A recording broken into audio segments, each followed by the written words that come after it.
like that, 6-8 inches, at the side of the road. They had road graders, and they would roll it off to the side. Nowadays, they get blizzards out there. There's, in cycles. And I remember coming home from school in the spring, and there were maple trees, and it was starting to thaw on the tree, and you pull it down, and you suck up some of that water, and it was sweet. Maples, that's where you get maple syrup from, certain varieties.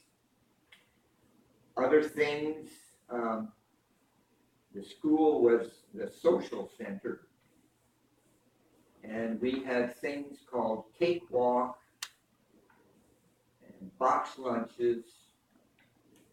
And there was a third one that I can't remember. Well, box lunches, they were funny. They the young women, married, maybe not married, they would fix a box lunch, no names, make it look very nice. I remember bows tied on and stuff like that. And then the auctioneer or somebody would hold it up like that, show it to the whole crowd, and then he would take bids on it. And the guys who were, going with these girls, they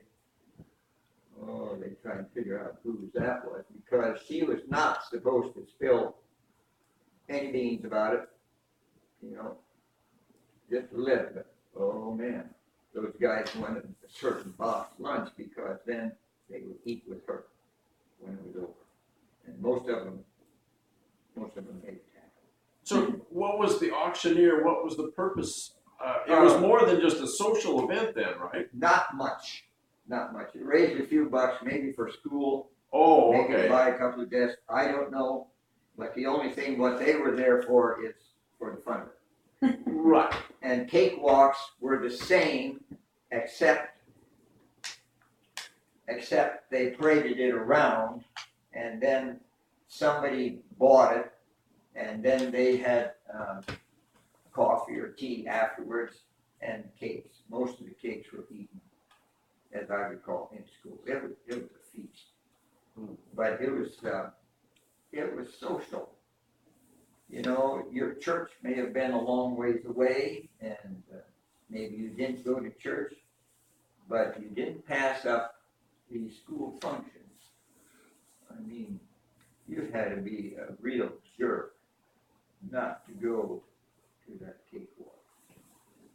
That's just the way it was. The neighborhoods worked together, and they had fun together. I remember also that one time the neighbors, Strausses,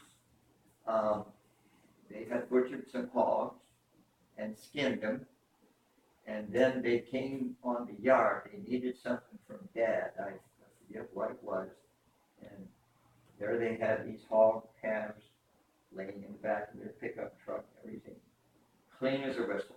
Oh God, you could have put it in the pan. It was perfect. That's the way they were. That was that house was built of fieldstone, and I can see it yet. And their women, when they went, they used horses. I'll get to my dad in a minute. They used horses, and with a horse you cannot turn that binder in an absolute square corner. So there's always a little triangle about like that of grain. It's left standing. The bull wheel does not crush it. And their women would come on, and they'd cut it off with a little scythe, and they'd put it in a bundle and throw some strands of straw around it. That was a little bundle, and that whole field was just sucked up. There was nothing wasted. It just cleaned it up. My dad liked machinery. You had to have machinery on a section. And so he had tractors then when they were not too good. He had cars before they were very good. But he did love to have horses plant corn, because a team of horses, it seems like they can focus a long ways away, and those fields, some of them fields, were a quarter mile long, corn roads. And I don't know what it was, Dad never told me, but a horse could follow that line because you had a marker there. And it was straight as a string, and that's what he liked. But when he came to Pennsylvania, he bought a new John Deere tractor. He had the first rubber-tired wagon, these Conestoga wagons. They were all on steel, and Dad had a rubber-tired wagon, half the size, but twice as nice. Things like that. He also had bad accidents there. We lived there, I think, 5 years. And every year it was something. One of the years, my sister Bertha was born. She just didn't grow.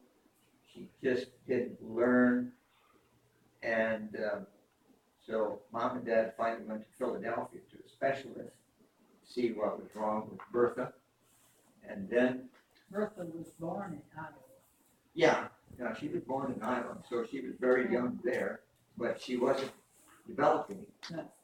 And they went to a specialist in Philadelphia, and all we were ever told was that Bertha had whooping cough, and her fever went to something like 105. Mom said her fever went to about 105, and it just burned her brain. Stopped her right there as a child.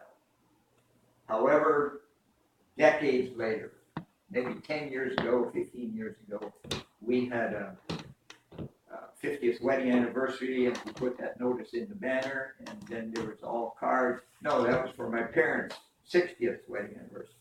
And they received cards from all old friends who were still living. And here comes one from Edith Fisser. Edith Fisser is maybe 10 or 15 years older than I am. She's an RN, career in Michigan, and then out on volunteer nursing, Africa, down south, you name it, whatever. And that particular year, she had been called to go to Africa, and she says, no, I'm going to take this year off. She was probably 80 or 85. And she says, I'm going to skip that one. Anyhow, she wrote a nice note to my father and mother. And I knew that she was an RN, so I had an address, and I wrote her, and I said, will you tell me what Bertha was diagnosed with in Philadelphia? Oh, she says, no problem. And so she wrote it out, and there's a word about that long. It's a medical term. It starts with E, and I think it means that the brain did not develop. And Bertha's brain stopped at about 2.5 developing, and that was it. And my mother, we feel to this day that to cope with that, that loss, that burden, just simply said, well, she burned up with a fever when she had whooping cough. And Mom was very stoic about it. That's the way she was. And so that, but at least we got the history, I think, the straight run. I will tell you this, when we moved back to Iowa, then Bertha, when she was about 8 or 10, Dad and Mom says, we can't teach her anymore. We've got to put her in a place where we can teach her some more. And so she went to the state school in Glenwood, Iowa, and was there a good part of her life. But then every month she came home a month.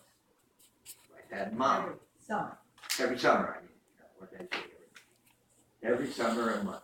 And then she would be home by them, and we had sons and daughters around the house then. And then Bertha, would want to come over to play, and Dad would bring her over.